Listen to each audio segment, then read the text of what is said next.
Quiero que mostrarles un diagrama que tenemos acerca de la iglesia. Vienen los siguientes minutos, nos lo van a colocar allá arriba. Y es un pequeño mapa que hicimos para identificarnos y para posicionarnos en este tiempo. Y usted sepa dónde estamos conforme al Señor y qué es lo que Él quiere. Ahora podemos bajar estas luces. Lo agradezco para que el público pueda ver qué es lo que hay allí mejor. Muy bien, gracias. Muy bien, aquí tenemos entonces un pequeño mapa y estamos, les decíamos, en medio de las 7 fiestas solemnes de Jehová. Repita conmigo, 7 fiestas solemnes. Las fiestas solemnes son 7 eventos que el Señor marcó o mandó a su pueblo y manda en el libro de Levíticos 23 que su pueblo debería observar, detenerse, mirar, celebrar durante todo el año. Esas 7 fiestas están divididas en 2 partes. La primera parte se llaman las fiestas tempranas y la segunda se llaman las fiestas tardías. ¿Cómo se llama la primera parte? ¿Cómo se llama la primera parte? ¿Y la segunda parte? Perfecto. En las fiestas tempranas tenemos las 4 primeras fiestas. Y esas 4 primeras fiestas también se le llaman las fiestas históricas para nosotros en este momento. Históricas, ¿por qué? Porque ya pasó su significado o ya tuvo al lugar el evento determinado que se esperaba. Quiero decirle, entre otras cosas, que estas fiestas tienen alrededor de 3.500 a 3.700 años de haber sido dichas. Son fiestas milenarias y están dentro de la Biblia y están en el libro de Levíticos, el tercer libro de la Biblia, y están como una base importante. Y no solamente eso, sino que tienen como una orden, algunas de ellas, la gran mayoría, hacer fiestas perpetuas. Repite conmigo, perpetuas. Es decir, que son para siempre, son muy importantes. Entonces, las primeras fiestas se llaman fiestas tempranas y fiestas históricas. Y podemos ver allí en el diagrama que tenemos que la primera fiesta es la fiesta de la Pascua, en la cual usted y yo estamos muy familiarizados. ¿Por qué estamos muy familiarizados? Porque en el tiempo de en la Semana Santa, de acuerdo a lo que nosotros conocemos como nuestra lugar donde la gran mayoría venimos, que es la educación religiosa que tenemos, pues se considera que la fiesta de la Semana Santa es la fiesta del día en que muere el Señor Jesucristo. Para el judaísmo es el Passover o la Pascua. La siguiente fiesta, que para muchos es muy diferente, es la fiesta de panes sin levadura, en la cual comienza el día inmediatamente después de la Pascua. Y en la fiesta de los panes sin levadura encontramos que es el día en el que el Señor se llevó el poder del pecado. La Biblia nos habla que es la segunda fiesta que debemos celebrar. Esta fiesta dura de 3 a 7 días usualmente. Y la tercera fiesta, con la cual pocos están familiarizados, es la fiesta de las primicias, pero tiene que ver con la resurrección de Cristo. Fue 3 días inmediatamente después de haber muerto. Entonces la gran mayoría la conocemos, pero no la conocemos como la fiesta de las primicias. ¿Y qué pasó allí? El Señor Jesucristo resucitó y por consiguiente nos enseña que los muertos en Cristo resucitarán. ¿Que los qué? Muertos en Cristo resucitarán. Muy bien, entonces estas son las 3 fiestas con las cuales usted y yo estamos o comenzamos y que se celebran en el tiempo de la Semana Santa, las cuales nosotros observamos. Cuando decimos observamos es enseñamos y miramos, conocemos por qué fueron hechas y para qué y cuál es el significado. Ya le dije, el primero es el Señor muere, el segundo el pecado es llevado y el poder del pecado es quitado, y el tercero la resurrección o la vida eterna es dada. Y por último tenemos en la primera fase de las fiestas la fiesta de Pentecostés, y esta fiesta es 50 días después de la Pascua y se llama la fiesta que usted y yo conocemos como la venida del Espíritu Santo. En esa estamos grandemente familiarizados casi todos. Entonces, esa es la cuarta fiesta. ¿Y qué pasó en esta fiesta? Pues es la venida, como lo indica la llama en este diagrama, es la venida del Espíritu Santo. Para decirlo así, es el comienzo de la iglesia. La iglesia solamente comienza cuando viene el Espíritu Santo. La iglesia no es el grupo de personas que siguen a Jesucristo. La iglesia es el grupo de personas que tienen el Espíritu Santo dentro y por consiguiente siguen al Espíritu Santo y siguen a Jesucristo. Quiero hacer la aclaración porque muchas personas piensan que el simplemente hecho de creer en Jesús los hace seguidores de Jesús o los hace hijos de Dios. No, se tiene que nacer de nuevo, es decir, recibir al Espíritu Santo y declarar o decir o entender y creer con todo su corazón que Jesucristo es el Señor. Pero la iglesia comienza ese día, el día que vino el Espíritu Santo. ¿Por qué comienza la iglesia el día que viene el Espíritu Santo? Porque es la única manera en que una persona puede seguir a Dios. Usted ni yo, en nuestras propias fuerzas, podríamos tener una relación con Cristo a no ser que tuviésemos el Espíritu Santo dentro de nosotros. Y el Espíritu Santo se recibe el día que nacemos de nuevo. Por eso es importante que usted lo entienda. Entonces la iglesia nace hace 2017, 2020 años en un día de Pentecostés. Y de ahí ha pasado estas 2000 años que nos llevan al segundo tipo de fiestas o a la segunda fase de las fiestas. Y la segunda de las fiestas se le llama las fiestas tardías. ¿Cómo se llama? Y se le llaman las fiestas proféticas para nosotros. ¿Qué significa proféticas? Que van a mostrar algo que no ha pasado aún, pero que tiene que ver con el Señor. El Señor tiene en estas tres fiestas que quedan un significado importantísimo para nosotros como creyentes, pero tiene los últimos tres eventos más importantes que tiene toda la humanidad. Quiero que piense, Dios, si usted le pudiera ver la agenda o el teléfono al Señor Jesús, si tuviese, o a Dios, nuestro Dios, el teléfono, su agenda, tendría estos 7 eventos importantísimos en su agenda y está súper pendiente. Y vuelvo y digo, nos ha pedido que los observemos porque van a pasar los eventos más importantes. Muy bien, estas 3 fiestas que hay aquí se llaman las fiestas del otoño y abre con las primeras fiestas que son la fiesta de las trompetas o el día del rapto o el día escondido o el día del dolor de Jacob o el día de la apertura de las puertas. Tiene muchos significados, pero el significado o el primer concepto es el día de las trompetas. Y creemos que estamos justo en este día. Esa fiesta comenzó hace el día viernes hasta el día de hoy. Entonces estamos en ese momento en lo que se llama las fiestas de las trompetas. En el calendario bíblico estamos en ese momento. ¿Y qué pasó en este día? Bueno, pasa que en este día la iglesia es arrebatada.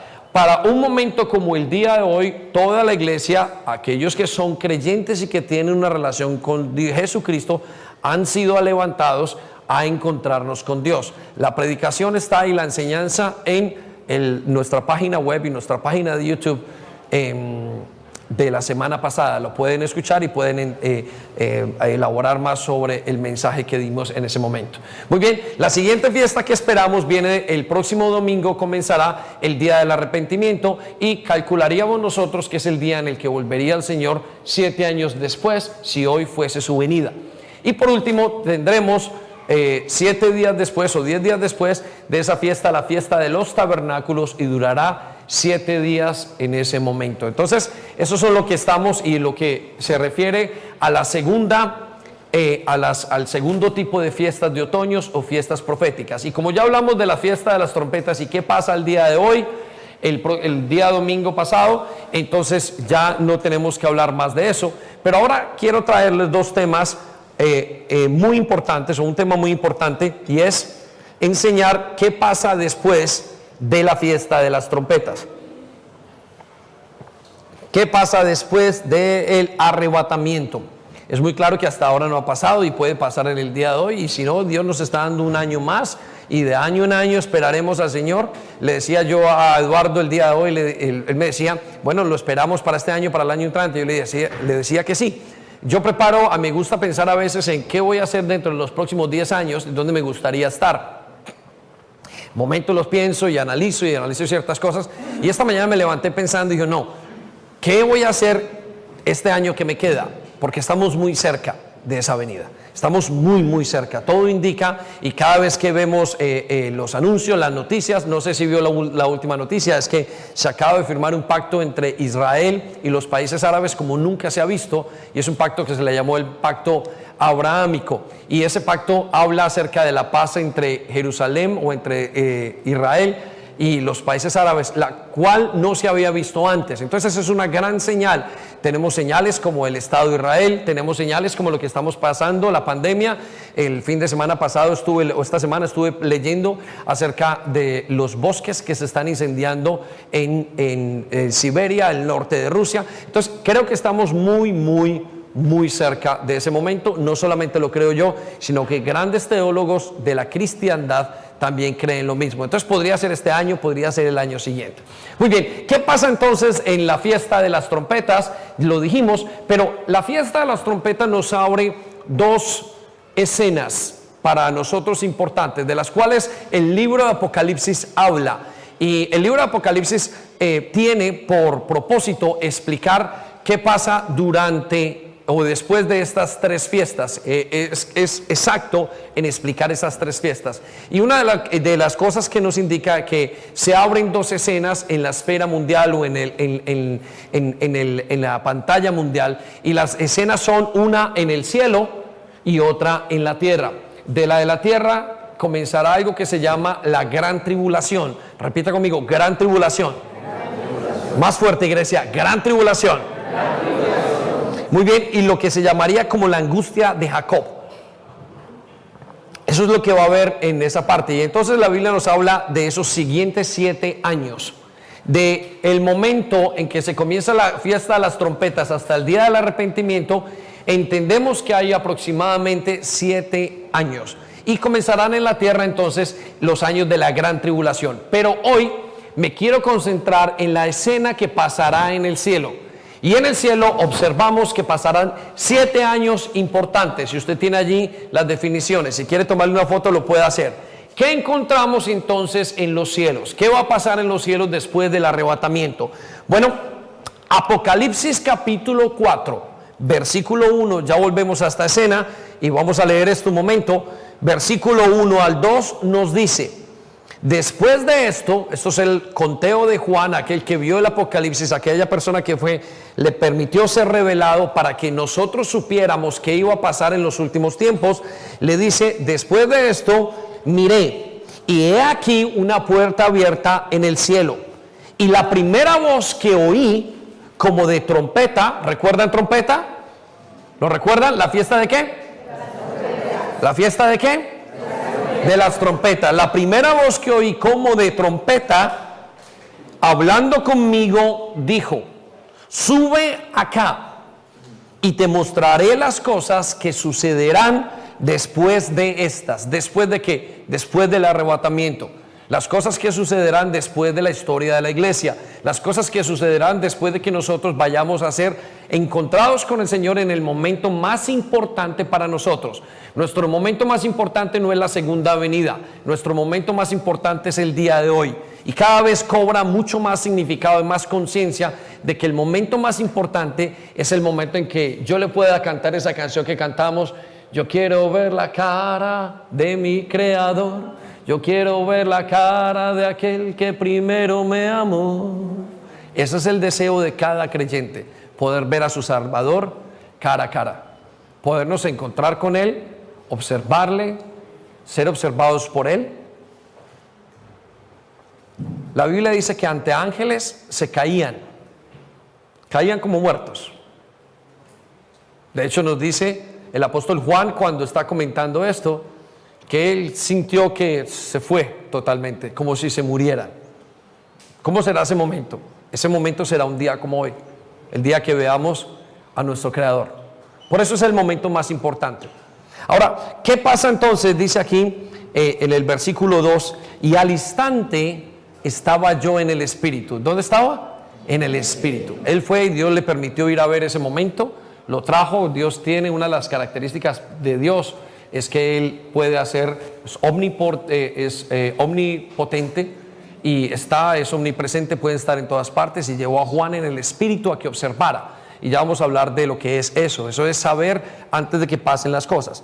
Y dice, y al instante estaba yo en el Espíritu, y ahora dice esto, y he aquí que un trono establecido en el cielo, y en el trono uno sentado. Lo primero que vamos a ver es el trono de Dios, y lo vamos a observar allá, y Juan nos lo describe de colores porque no tenía más palabras. Usted va a poder intentar en esa descripción y va a decir, pero ¿cómo es? Usted no sabrá cómo es, porque no lo pudo describir sino con colores. Dice, era como el oro, utilizó lo más hermoso para poder mostrar ese momento y cuál era el trono de Dios. Ahora, la Biblia nos cuenta Juan que el primer evento que va a pasar es la coronación del rey. Repita conmigo, coronación del gran rey. Y eso es lo que vamos a hablar en este día. Pero el segundo evento que vio Juan eran las bodas del Cordero. Repita conmigo, bodas del Cordero. Y en las bodas del Cordero es el momento en el que vamos a encontrarnos con él. Si usted está notando, eso está en Apocalipsis capítulo 19, versículo 9. El tercer evento que vamos a encontrar en el momento cuando estemos arriba en el cielo con él es el tribunal de Cristo. Repita conmigo, el tribunal de Cristo. Y el tribunal de Cristo es el momento en el que todos los creyentes, nos dice 2 de Corintios capítulo 5 versículo 10, que todos los creyentes tendremos que estar delante de Dios y Él nos va a mostrar y nos va a premiar y va a juzgar lo que hemos hecho. No nos va a juzgar de acuerdo a nuestra salvación, sino que va a decir, muy bien, Darwin, siervo fiel has sido, toma, te doy esta corona de vida, y esa corona de vida tendrá una significación. Toma, te doy esta corona, y colocará, y veremos cosas maravillosas. Veremos que quizás a miembros de la iglesia en que no pensábamos que su labor era tan importante, allá los veremos y nos caeremos de espaldas y diremos, Señor, ¿cómo te interesó tanto esto? Y quizás vean el pastor y dicen, uy, pastor, pero si pensamos que trabajaba mucho y mentiras que no trabaja tanto. Entonces veremos tantas cosas nos aterraremos en el cielo. Y el cuarto evento que tendremos es la venida o el regreso del Señor Jesucristo. Acompañaremos al Señor Jesucristo regresando a la tierra para que comience aquello que se llama el milenio. ¿Cómo se llama?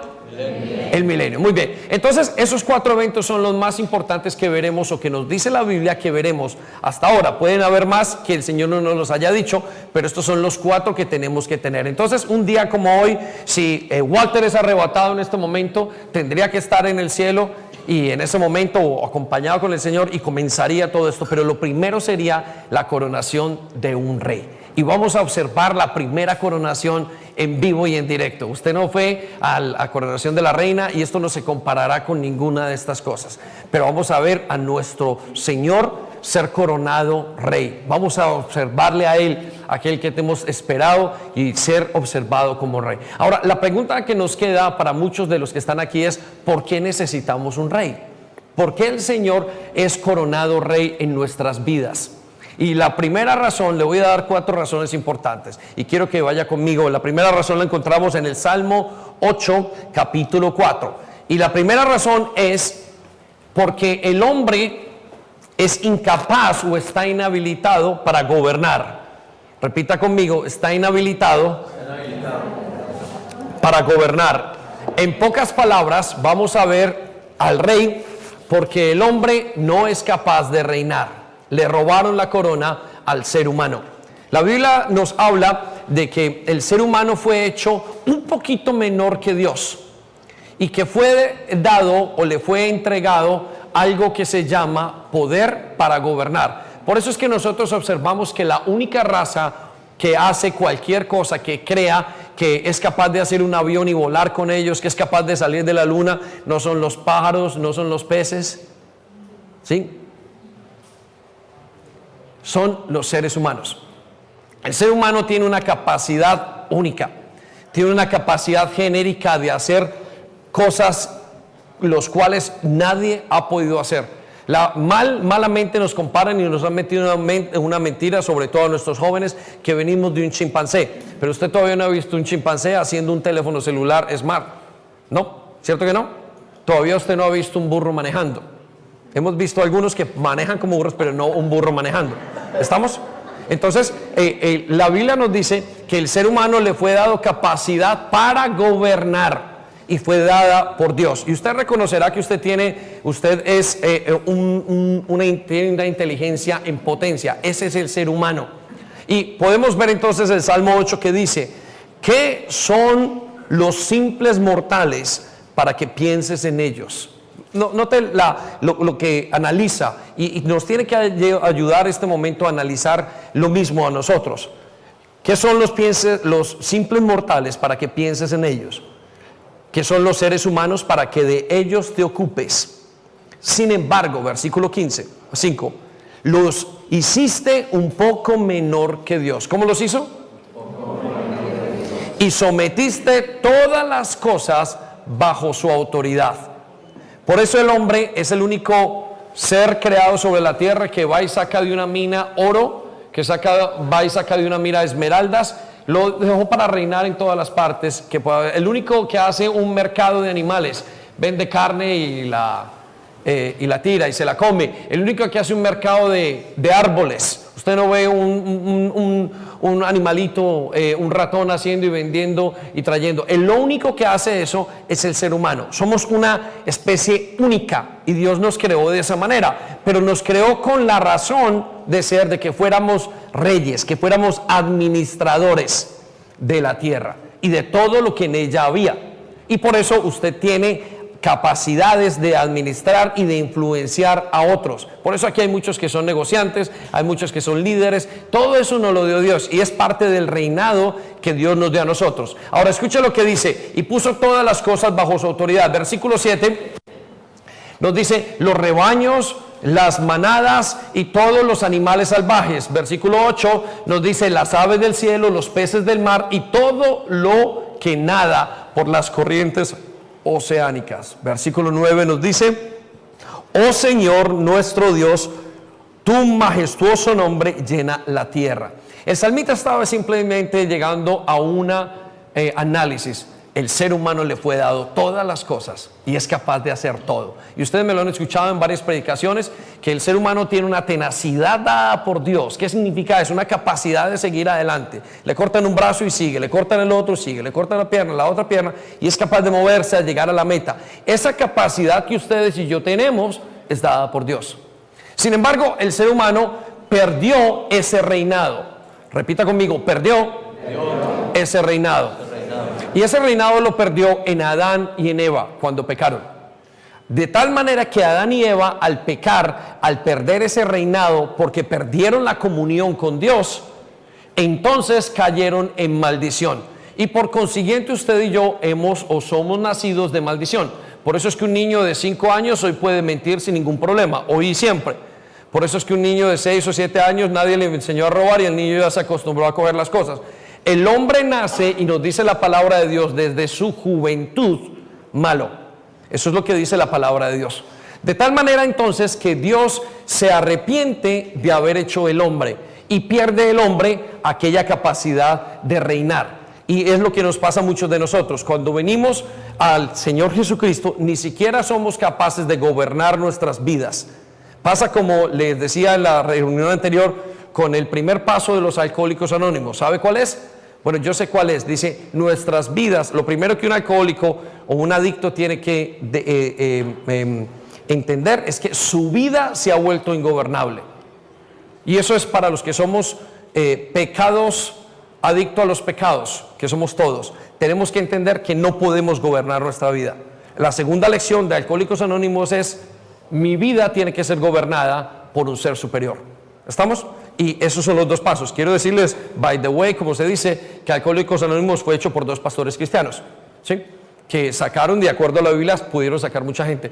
Pero ¿qué le quiero decir con esto? Que el ser humano se le volvió la vida ingobernable. De la misma manera usted y yo venimos a Cristo porque nuestra vida es ingobernable. Ahora, ¿qué le pasó bíblicamente al ser humano? Vamos a capítulo 5 al 6 de Génesis y nos dice: cuando el Señor Dios vio el alcance de la maldad humana, ¿qué vio el Señor? Dice: y que la gente solamente pensaba en hacer lo malo, le dolió haberla creado y se llenó de mucho pesar. Versículo 7, entonces dijo.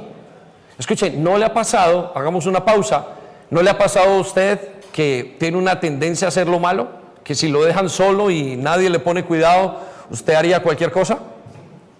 ¿No le ha pasado al joven que le dejan solo con un televisor y de repente ve y va más allá? ¿No le ha pasado a usted que lo han dejado en algún momento en su situación y su área de debilidad y es capaz de acabar con todo lo que ve? ¿Por qué? Porque la maldad del corazón humano está allí y causa males por demasía. Por consiguiente, el Señor llegó a esta conclusión. Escuche, ¿cómo sería la maldad que Él tiene que llegar a esta conclusión? Y dice: voy a borrar de la tierra todo lo que he creado, hombres, reptiles, aves, animales. Lamento haberlos creado. ¿Cómo sería el momento en que el hombre llegó a su decadencia, que él dijo, tengo que borrarlos? Y allí es donde viene el diluvio. Y le da el comienzo a 4 hombres, a 8, una familia de 8, que es la familia de Noé. Por consiguiente, el hombre perdió toda su capacidad de gobernar. Repita conmigo: perdimos toda la capacidad de gobernar. Por eso perdemos a nuestros hijos. Por eso nuestros matrimonios se dañan. Por eso tenemos vicios. Por eso tenemos problemas en nuestros trabajos. Por eso no sabemos gobernarnos a nosotros mismos. Por eso no sabemos manejar las finanzas. Hemos perdido toda la capacidad de gobernar. Y de hecho, nacemos con ella hasta que viene Jesús. Por consiguiente, nos dice la palabra de Dios intrínsecamente que el ser humano entonces le es quitada la corona y la recibe Satanás.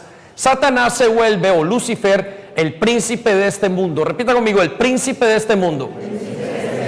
Y quiero darle una noticia a la gran mayoría de la iglesia: el Dios de este mundo no es Jehová, es Lucifer. La Biblia nos dice que quien gobierna en el mundo es Lucifer. La gran mayoría de la tierra, aunque el nombre de Dios es exaltado a través de su creación, pero en este momento está gobernada por las fuerzas del mal. Por eso nos dice en 2 de Corintios capítulo 4, versículo 4, que Satanás, quien es el Dios de este mundo, ha cegado la mente de los que no creen. El Dios de este mundo no es Yahweh.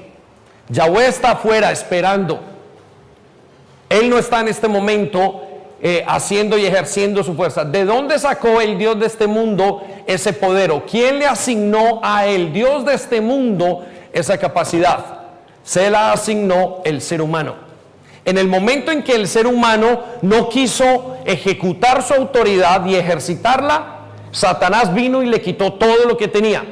Déjeme se lo pongo desde una perspectiva más pequeña.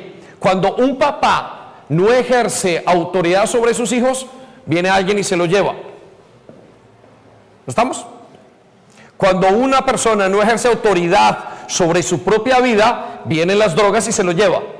Satanás ha hecho maneras y formas para quitar la autoridad. La autoridad es ese libre albedrío que muchos de los jóvenes y muchas de la gente dicen: quiero libertad. Usted ya tiene libertad, solo que la utiliza mal, o sea que ya es esclavo de algo. Por consiguiente, Lucifer, que es el Dios de este mundo, en este momento está bajo el poder de la tierra. Por eso es que todo funciona. Y le doy varios ejemplos. ¿Por qué tenemos los pedófilos en este momento? Bueno, y están siendo aceptados como una ley, porque este mundo está bajo Satanás. Si estuviera bajo Dios, no permitiría eso. ¿Estamos? ¿Por qué tenemos estos conflictos y estas leyes que se están haciendo de identidad tan tenaces? Bueno, porque el príncipe de este mundo, quien lo maneja, es Lucifer, es Satanás. ¿Por qué tenemos toda la pobreza que vemos en este mundo? Precisamente por eso. ¿Por qué todas las enfermedades? No es porque esté reinando Dios. Donde Dios reina, no hay enfermedad. Donde Dios reina, no hay mal. Donde Dios hace, no hay pobreza. Dios no creó la pobreza. ¿Estamos? Por consiguiente, quien está reinando es Satanás. Entonces, la primera razón por la cual necesitamos que venga un rey y tener la coronación de un rey es porque el hombre dejó de hacer las cosas como tenía que hacerles. Es la misma razón por la cual ustedes y yo necesitamos a Dios. Ustedes y yo necesitamos a Dios porque nuestras vidas son ingobernables. Y cuando venimos al Señor Jesucristo, entonces son ingobernables. Nuestro matrimonio es ingobernable, nuestros hijos es ingobernable, nuestras finanzas son ingobernables, nuestra sexualidad es ingobernable, nuestros vicios son ingobernables, nuestra ansiedad son ingobernables, nuestros pensamientos son ingobernables, nuestras enfermedades son ingobernables, nuestras economías son ingobernables hasta el momento en que yo recibo al Señor Jesucristo. Ahí comienza Dios a gobernar. ¿Hasta qué punto? Hasta el punto que yo le dejo. Porque si yo quiero que Él no se meta en mis finanzas, Él va a decir, no hay ningún problema, David, yo te respeto. Esta relación que tengo contigo, de Dios conmigo, no es impositiva. Es una relación de mutuo fluir. Por consiguiente, Él va a gobernar el área que yo le permita gobernar. Repita conmigo, Él va a gobernar, más fuertemente, el área que yo le permita gobernar. Si usted tiene un área donde Dios no gobierne, esa área está caída. Llámelo hijos, llámelo marido, llámelo esposa, llámelo matrimonio, llámelo sexualidad. Llámelo lo que sea. Ahí no gobierna Dios todavía. Por eso es que necesitamos a un rey. La segunda razón por la cual necesitamos a un rey o vamos a tener a un rey, esto es muy importante para todos. Yo quiero preparar porque un día como hoy, usted y yo estaríamos viendo a ese rey. Hoy, en este momento, quizás el otro año, quizás está 2 o 3 horas, quizás en el 2021, en el 2022, estaremos ahí a punto de ver a nuestro rey. Pero usted tiene que ir conociendo por qué es que lo vamos a tener. La segunda razón que le quiero dar el día de hoy es que Dios prometió establecer un nuevo reino. Repita conmigo, Dios prometió establecer un reino. Quiero que vaya conmigo a Isaías capítulo, Daniel 2:44. Vaya conmigo a Daniel 2:44. Y dice el Señor,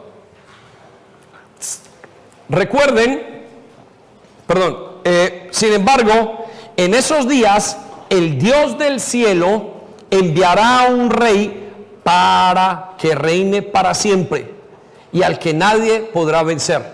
Repita conmigo, el Dios del cielo enviará un rey. Dios ha dicho que en el final de los tiempos Él va a enviar un rey para que pase, y escucha lo que dice en la última parte, y al que nadie podrá vencer. Al contrario, será Él quien destruya a los otros reinos. Él es el que va a destruir a los otros reinos. Déjenme le digo un poco de historia.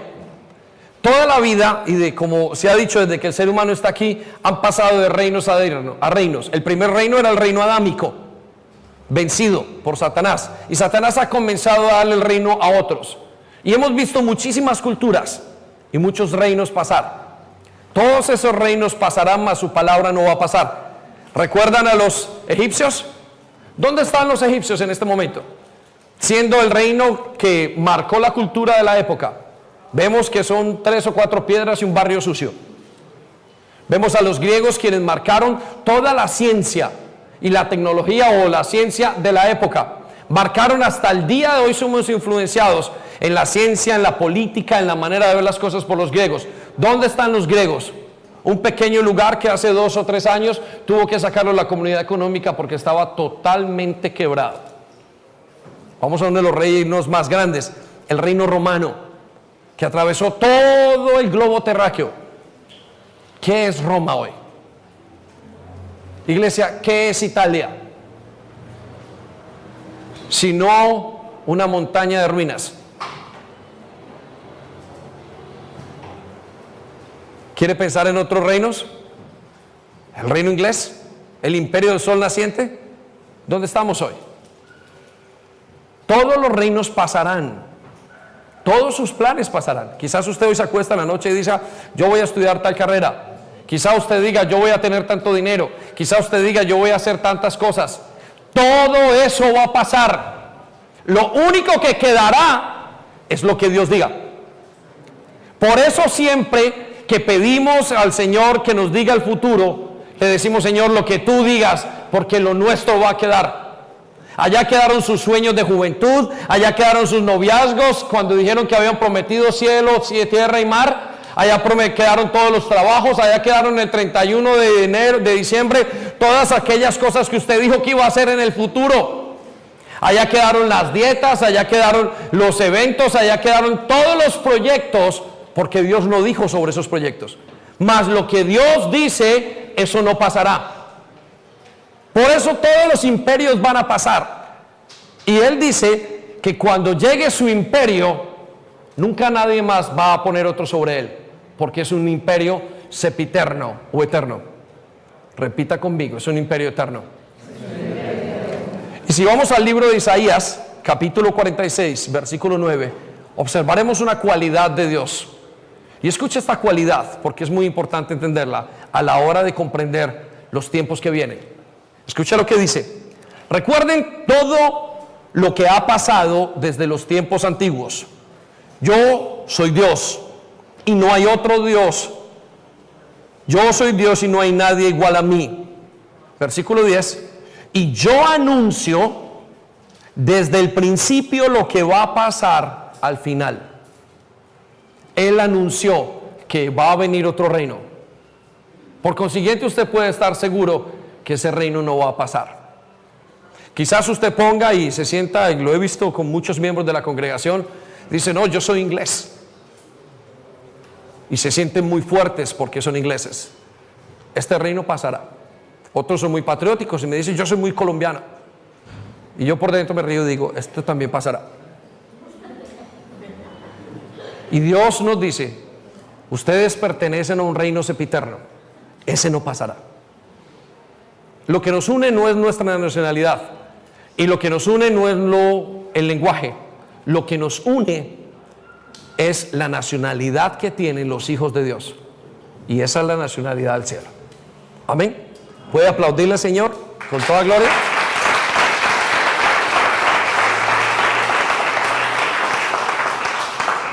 Y nos dice, yo anuncio desde el principio lo que va a pasar al final y doy a conocer el futuro desde mucho tiempo antes. ¿Desde cuánto? Mucho. Y quiero decirles que la profecía que escuchábamos, que Él va a establecer un nuevo reino, viene directamente desde el libro de Daniel. Estamos hablando casi 2700 años ahora. Y ahí Dios había dicho, voy a traer un rey. Pongan atención, iglesia, voy a traer un rey.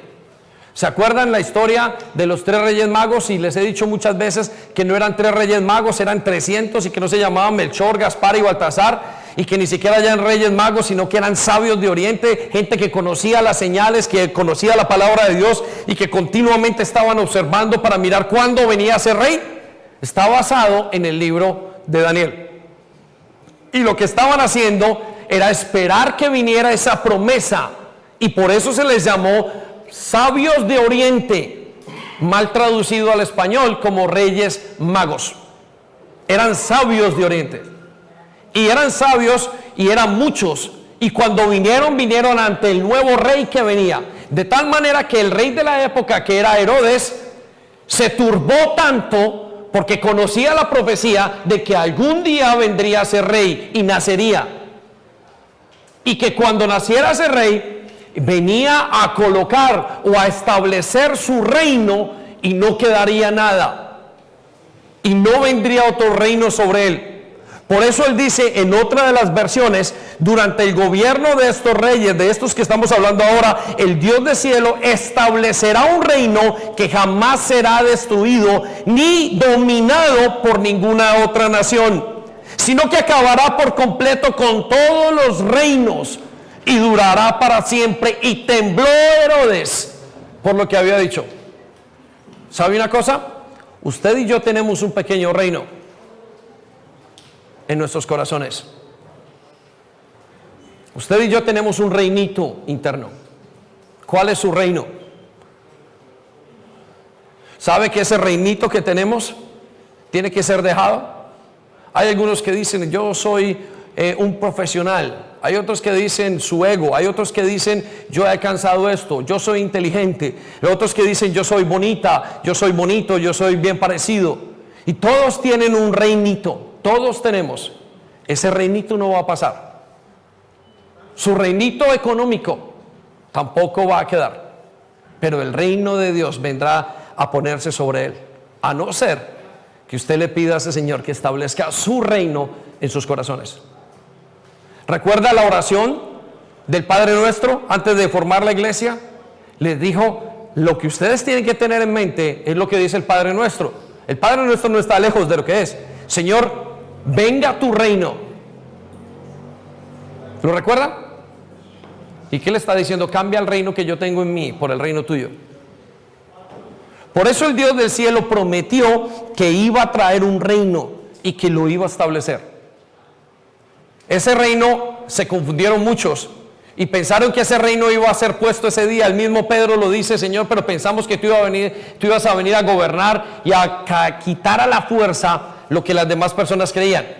Y se convirtió en una religión más adelante. Y dice el Señor, no es así. ¿Saben cómo funciona el reino de los cielos? Quiero que sepan esto, la dinámica del reino de los cielos es muy lenta y comienza uno a uno. Por eso encontramos que Jesús, cuando predicaba, decía, el reino de los cielos se ha acercado. Quiero que sepa esto, el reino de los cielos es una persona. El reino de los cielos no es un estado geográfico, aunque tendremos uno.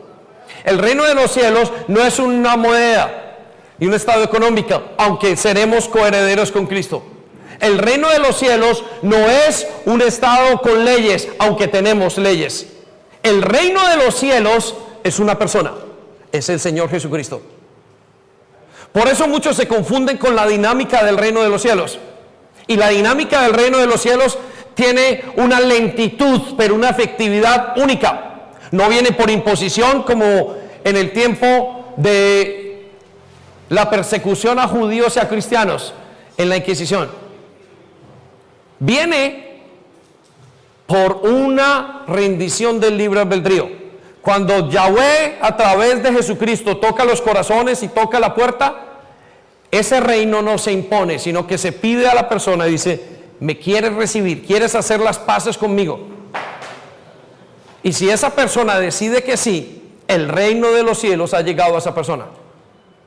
Si esa persona decide que no, el reino de los cielos no entrará.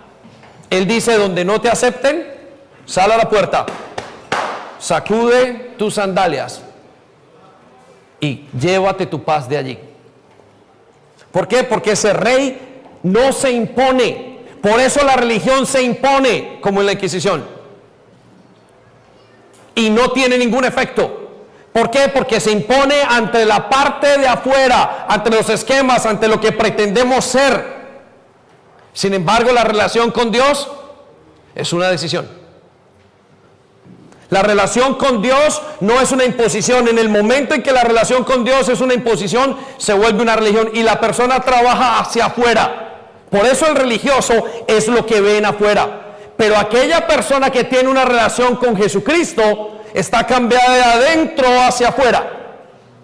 Y aunque sean parecidos, la diferencia está en su Cristo. Ahí está el reino de los cielos. El reino de los cielos es una persona, iglesia. Por eso necesitamos un rey y no se mueve. Y está esperando, nos dice el apóstol Pedro, a que todo el mundo acepte esa nueva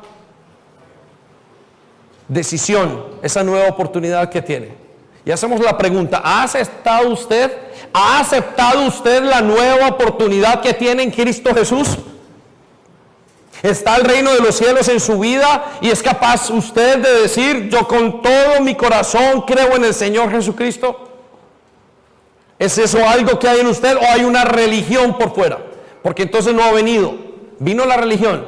Y en el año 300 después de Cristo, el emperador Constantino, tan malo como fue, obligó a aquellos que eran mundanos y que fuesen devueltos o que se volvieran a Jesucristo. Y lo que creó fue la religión que se llama universal o católica. Por consiguiente, la gente creyó hacia afuera, pero no creyó adentro. El reino de los cielos es una persona y Dios dijo que lo establecería y lo va a establecer lentamente, persona por persona. En unos llegará la oportunidad y dirá, ¿me quieres recibir? En otros la oportunidad dirá, Recíbeme, insistirá. No sé en qué define una de las dos, pero el reino de los cielos es una persona. La segunda razón por la cual necesitamos un rey es porque Él lo prometió. Y note lo que dice al final del capítulo 9 del libro del capítulo 46 del libro de Isaías. Les aseguro que todos mis planes se cumplirán tal como yo quiero. Iglesia, muy pronto tendremos a nuestro rey y se cumplirá. ¿Qué pasará con su reino? La tercera razón, entonces, que tenemos por la cual necesitamos un rey es porque el universo mismo lo desea. Repita conmigo, el universo lo desea. El universo está muriéndose, está gimiendo porque venga un rey. Hay un deseo que venga alguien y acabe con esto que estamos en este momento. Hay un deseo que venga alguien y me diga, ¿cómo paro el dolor que tengo por dentro? Hay un deseo que tenemos que alguien venga y pare la contaminación que hay afuera en las calles. Hay un deseo que Dios venga y pare lo que está pasando con los jóvenes y con los niños y cómo se están dañando. Hay un deseo interno. El que tiene un hijo puede entenderlo. Señor, ¿qué pasará con mi hijo en el futuro? Les decía en la primera reunión que hace 10 años Dios me dio a mi hija, Gabriela, y cuando venía pensando, pasé por un pub del centro de Londres y digo, hoy lo que ves tomando, mañana lo verás consumiendo drogas. Eso es lo que le espera a nuestros hijos. El mundo entero anhela un Salvador. Lo desea. Quien pare, quien diga la contaminación, quien pare la muerte, la violencia. El mundo entero está deseándolo. Y la palabra de Dios nos lo dice en Romanos capítulo 8 versículo 22. Dice, nosotros sabemos que este mundo se queja y sufre de dolor como cuando una mujer embarazada está a punto de dar a luz. Este mundo está gimiendo de dolor. Usted dirá, y los jóvenes dirán, pastor, ¿dónde está gimiendo de dolor? Está gimiendo, no nos damos cuenta. ¿Saben? Hoy tienen que limpiar los mares de la basura que hay. ¿Y saben por qué hay basura? Porque hay quien la contaminó. ¿Y saben por qué la contaminó? Por el deseo de tener más, sin importar qué le pase al otro. Por la desobediencia y la rebeldía del corazón. Por eso Él dice que el mundo entero está sediento de que venga un Salvador. El mundo entero, la creación, si pudiéramos escuchar la voz del mundo entero gemir, diría, ya no puedo más con esta basura. Ya no puedo más con esto, ya no puedo más que vengan y talen árboles. Ya no puedo más ver cómo los seres humanos son consumidos por las drogas. Ya no puedo ver más cómo los seres humanos son consumidos por tantos pensamientos, cómo se enloquece la gente. Ya no lo puedo ver más. Eso es lo que está pasando. El mundo entero necesita un rey. Y tenemos una cantidad de gente en todas las esferas políticas y ya no podemos confiar en nadie. Porque no hay quien desea, no hay quien salve, dice el Señor. No tenemos la capacidad humana porque las consecuencias de nuestra naturaleza pecaminosa nos hicieron apartarnos de Dios y desviarnos para que todo lo hiciéramos mal. Hasta nuestros hijos son ingobernables. Y cuando hay falta de gobernabilidad, hay caos hasta en la tierra misma. Y usted lo puede observar. Eso nos está pasando en este momento. Y por eso necesitamos un rey. Versículo 23 dice, y no solo sufre el mundo, sino que también sufrimos nosotros. ¿Quiénes sufren? Pero cuando habla nosotros, dice los hijos de Dios. Escuche lo que dice y quiero que entienda esto. Y voy a dar una gran lección a partir de esto. Sino que también sufrimos nosotros. Ahora, ¿quiénes somos nosotros? Los que tenemos al Espíritu Santo, que es el anticipo de todo lo que Dios nos dará después. Mientras esperamos que Dios nos adopte definitivamente como sus hijos y nos libere de todo lo que sufrimos en silencio. ¿Quién sufre, iglesia? Aquel que tiene el Espíritu Santo dentro. Y les hago esta reflexión. Si usted no está indignado con los abortos que están pasando y se indignó con Black Lives Matter si usted no está indignado con la rebeldía, con ver a los hijos enfrentarse a los padres, con ver a los intercambios de los hogares, el hombre no haciendo el papel, la mujer tomando el papel del hombre, si usted no está indignado con eso y no le tiene fuerza y no tiene un dolor en su corazón, quiero que sepa que quizás el Espíritu Santo no está en usted. Porque una de las características de un hijo de Dios es que va a poder discernir, y cuando vea lo malo dirá: no puedo más. Cuando empezó la pandemia, en el primer mes de la pandemia dijeron 300,000 personas habían muerto, pero habían 12 millones de criaturas asesinadas por sus madres.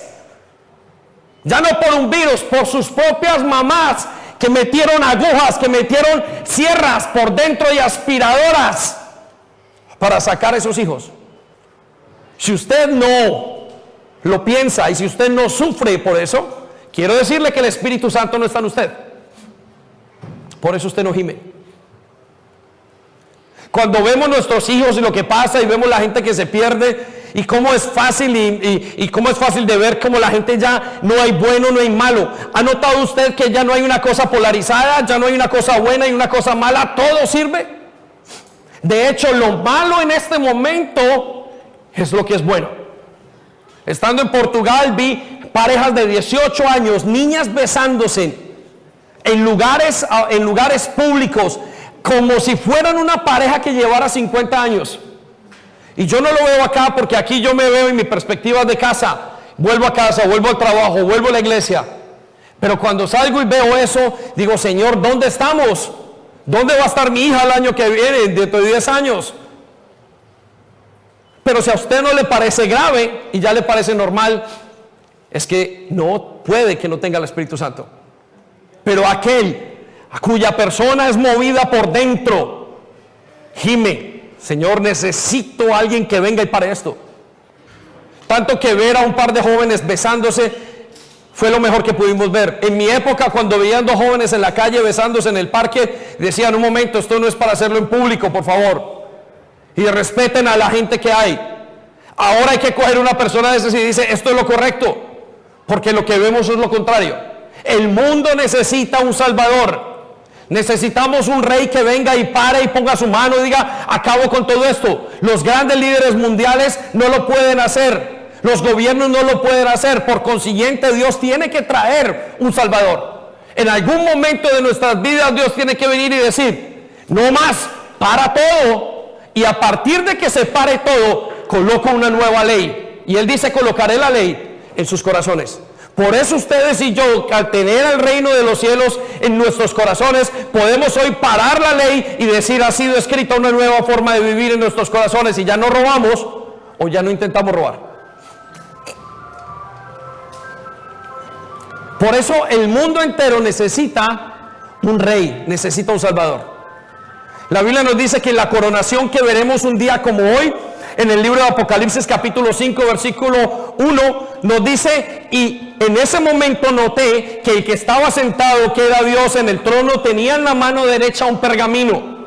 El pergamino no es más ni menos que el contrato del mundo, son las escrituras del mundo, son las escrituras del universo. Y nos dice Él que esas escrituras que tenía enrolladas estaban escritas por detrás y por delante y sellado con 7 sellos.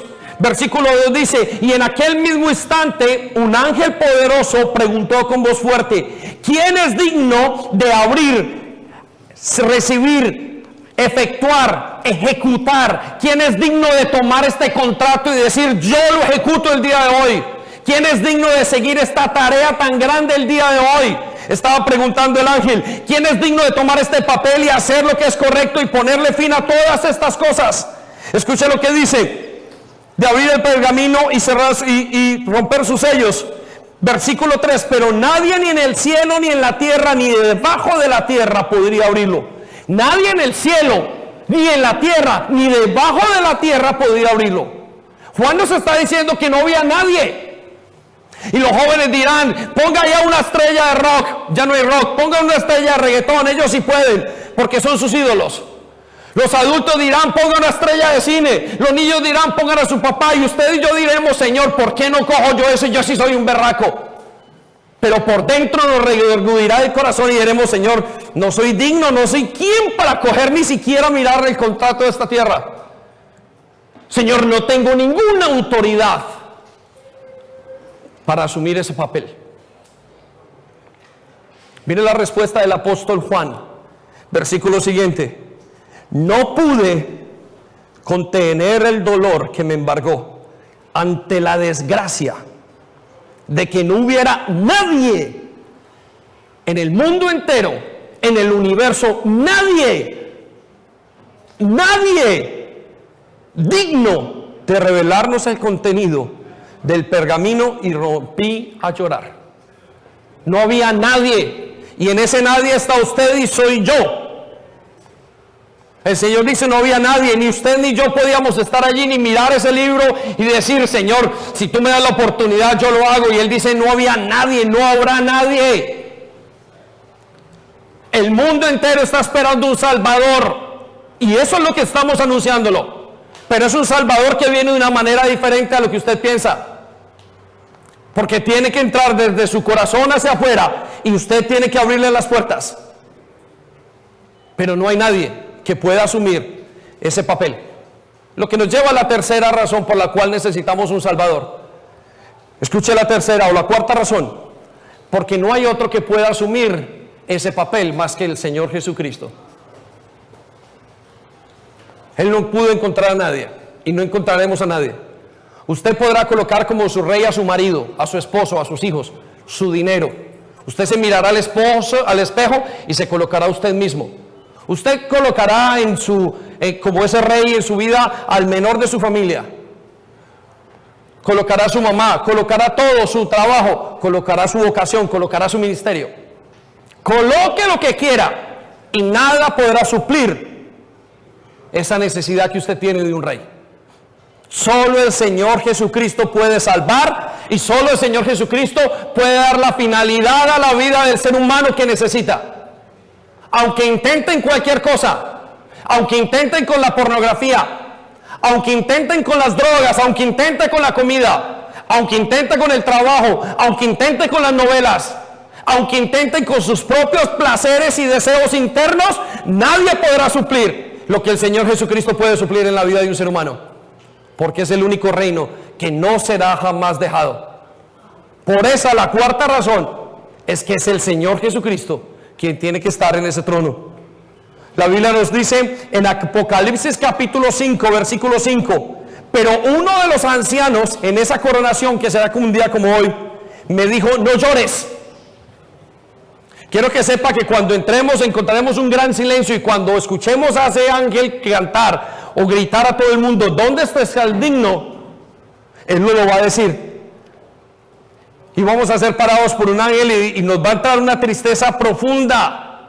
Y yo no creo que la tristeza no sea por no encontrar un filósofo, un profesor que hayamos tenido, un buen rector, un buen médico, una buena monja, un buen cura, un buen religioso. Creo que la necesidad que nos va a salir y la angustia que vamos a tener es que nosotros mismos no hemos sido capaces de gobernar nuestras vidas.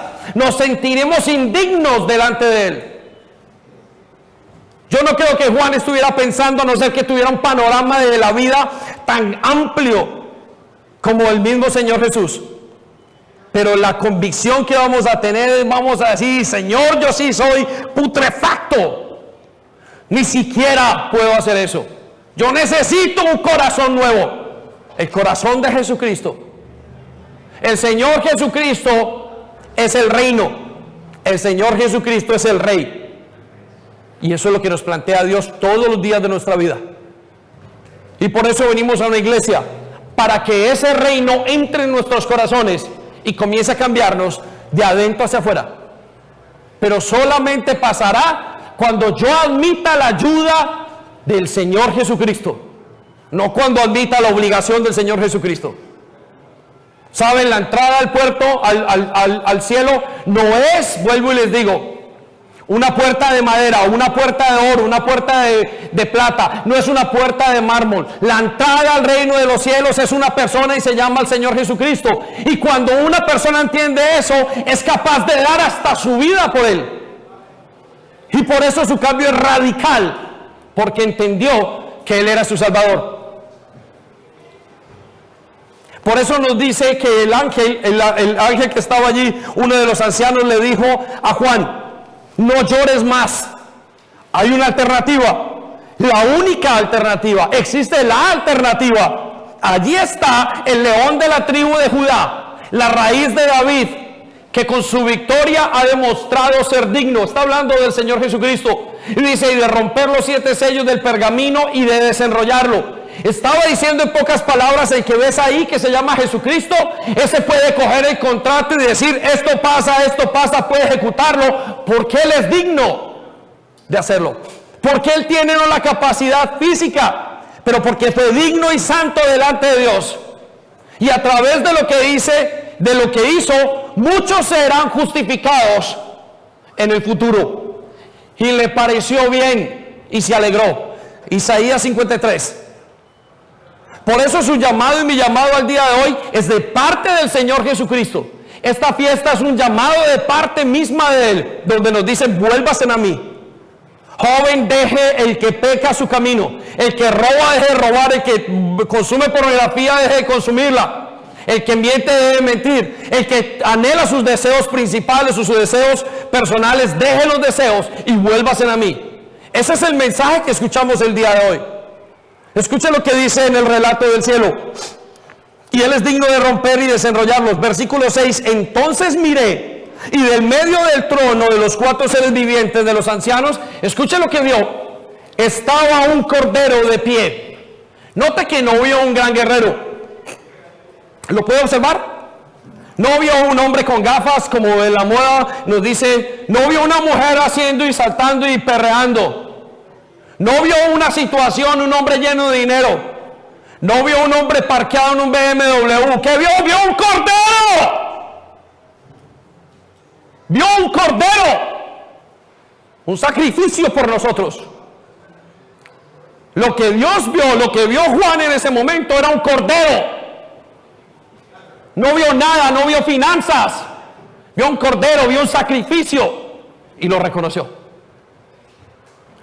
Me impresiona que el Señor diga que vio un cordero, porque cualquiera vería un guerrero, un capitán de las fuerzas celestiales como es Él, pero vio simplemente uno que era como un cordero.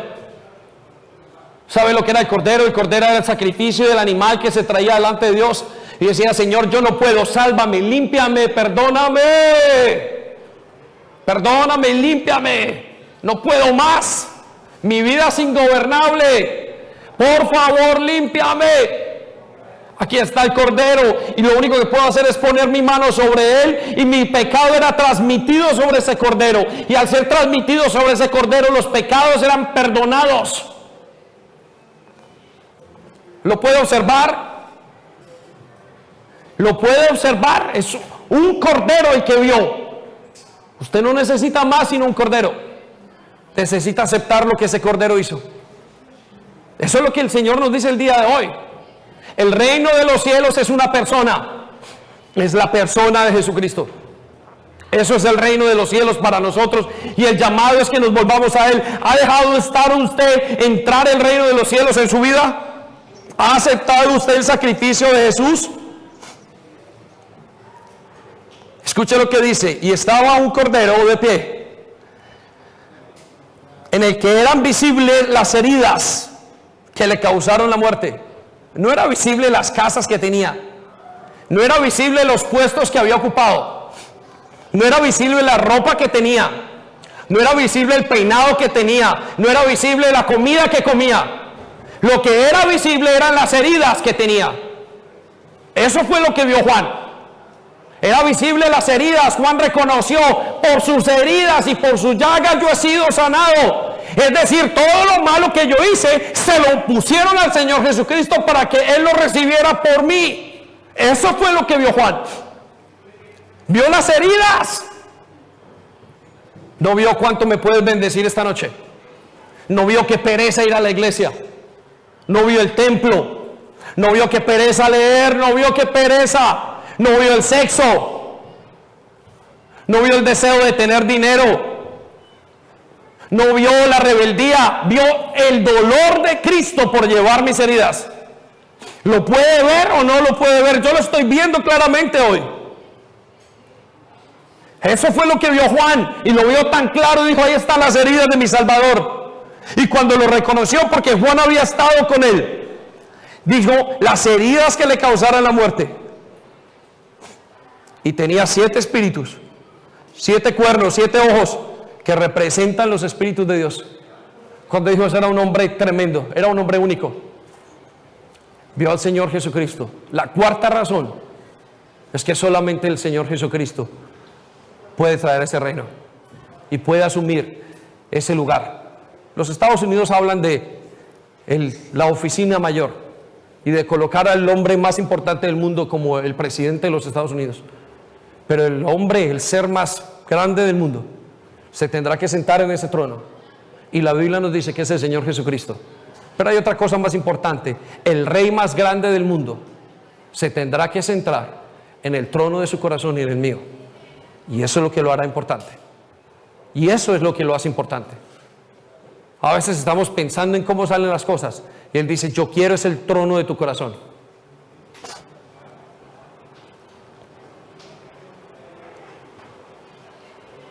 Colosenses nos dice, capítulo 3, versículo 15, y que la paz de Cristo reine en vuestros corazones. Que reine en vuestros corazones. Y la paz de Cristo no viene si no viene Cristo primero. Usted tendrá y yo muchas cosas que pensar después de hoy.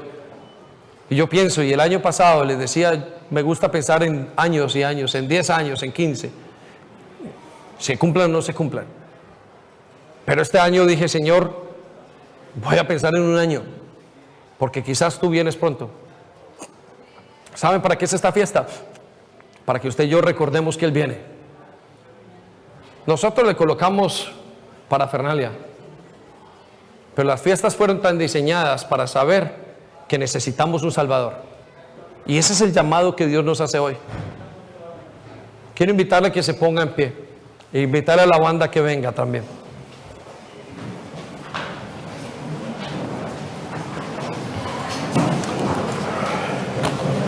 No quiero que pierda el hilo de lo que estoy diciendo.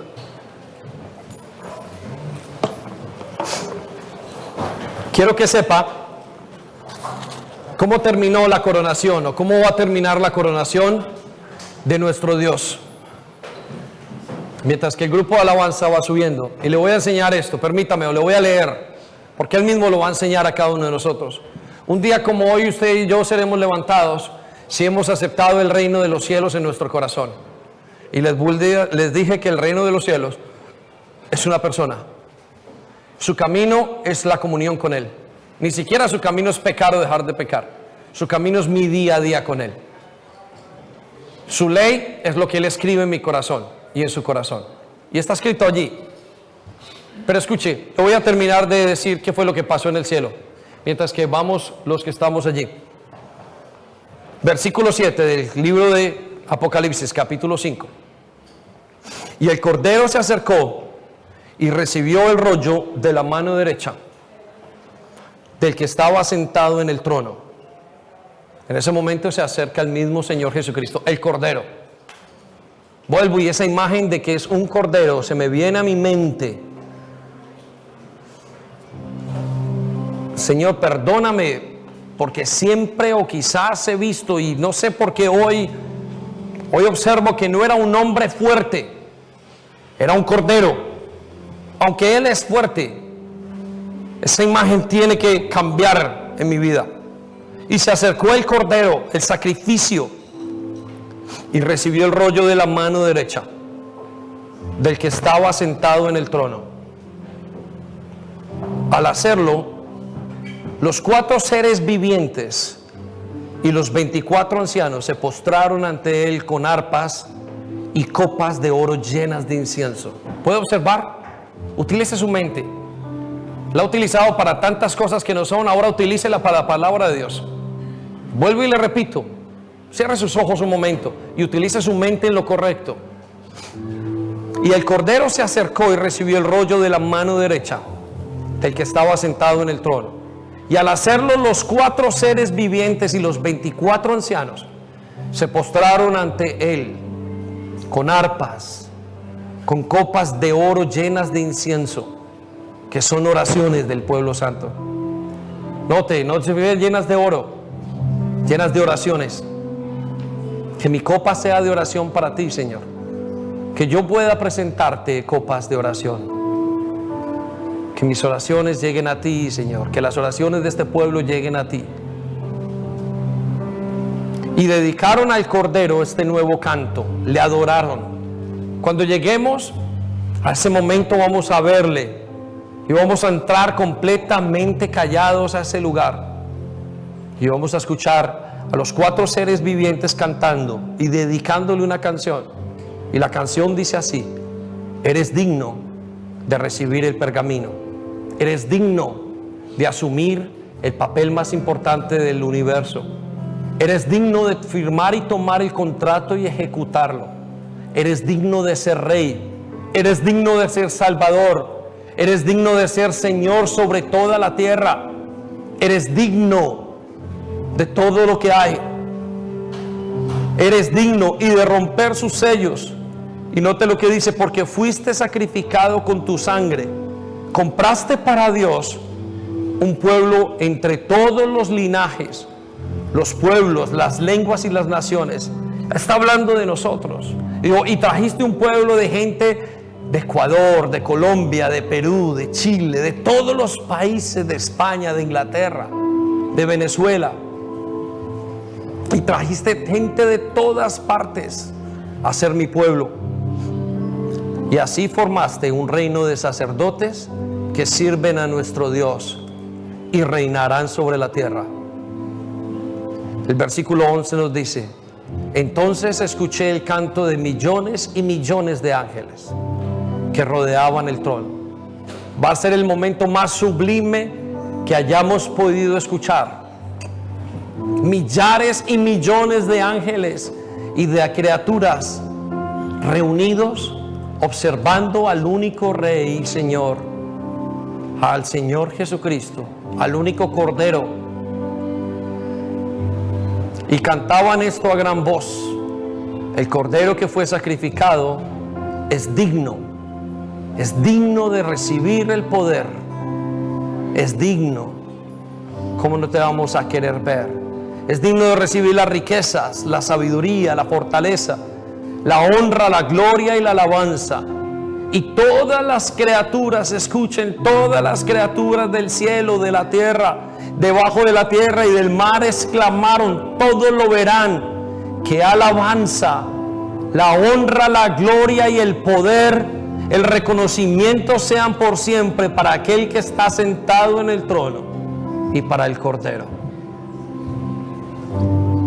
Mientras que los 4 seres vivientes y los ancianos se postraban y adoraban.